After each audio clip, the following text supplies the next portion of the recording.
இன்னைக்கு நம்ம ஸ்க்ரீன்மேட் சேனலில் டைரக்டர் கௌதம் வாசுதேவ் மேனனோட இயக்கத்தில் மம்புட்டியோட ப்ரொடக்ஷனில் ரிலீஸ் ஆயிருக்க Dominic and the ladies purse படத்தை பற்றி பார்க்க போகிறோம். இப்போ இந்த படத்தோட ஒன்லைன் என்ன அப்படின்னு பார்ப்போம்.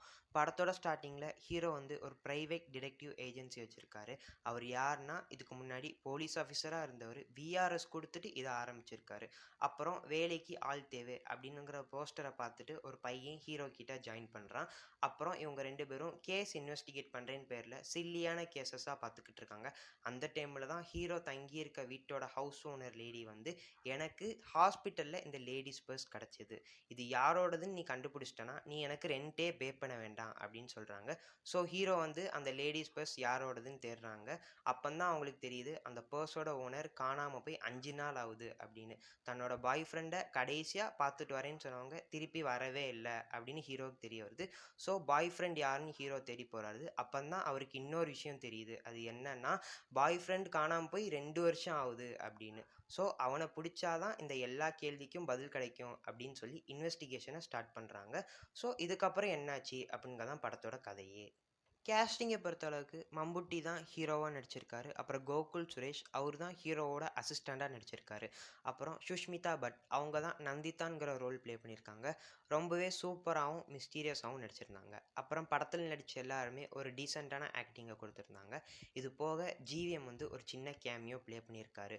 மியூசிக்கை பொறுத்த வரைக்கும் டர்புகா சிவா ஒரு நீட்டான கம்போஸ் அப்படின்னே சொல்லலாம். நிறைய இடங்களில் எமோஷன்ஸை மியூசிக் மூலியமாக வெளிப்படுத்துகிறேன்னு சொதப்பாமல் ஒரு சட்டிலான ப்ளே பண்ணியிருக்காரு. அப்புறம் மம்புட்டியோட பெர்ஃபார்மன்ஸ் உண்மையிலே ரொம்ப நீட்டாக இருந்துச்சு. அவர் சொல்கிற பொய்களாகட்டும், அவர் பண்ணுற காமெடி, அவரோட ஆட்டிடியூட் இதெல்லாம் நல்லா இருந்தாலும், படத்தோட ஃபஸ்ட் ஹாஃப் தான் ஃப்ளாட்டாக போகுதுன்னு பார்த்தா செகண்ட் ஹாஃபும் கிளைமேக்ஸ் வரைக்குமே அப்படி தான் போகுது. ஆனால் லாஸ்ட்டு 20 to 25 மினிட்ஸ் ஒரு பிளாட் ட்விஸ்ட் ஒன்று எக்ஸ்போஸ் ஆகி படம் பீக்குக்கு போயிருச்சு. இது அப்படியே ஒரு கிராஃபாக வரைஞ்சோம் அப்படின்னு பார்த்தீங்கன்னா, a complete flat line with an enormous peak at its end. அப்புறம் படத்தில் எடிட்டிங் அந்தளவுக்கு சூப்பர்னுலாம் சொல்ல முடியாது. ஆனால் ஸ்க்ரீன் ப்ளே மூலியமாக எடிட்டிங்கில் ஏற்கனவே எடுத்த சீன்ஸை வேறு சீன்ஸ் வரும்போது ரிவீல் பண்ணது உண்மையிலே ரொம்ப சூப்பராக இருந்துச்சு. அப்புறம் படத்தில் தேவையில்லாத ஷார்ட்ஸ் வருதோ அப்படின்னு படம் பார்க்கும்போது தோணுச்சு.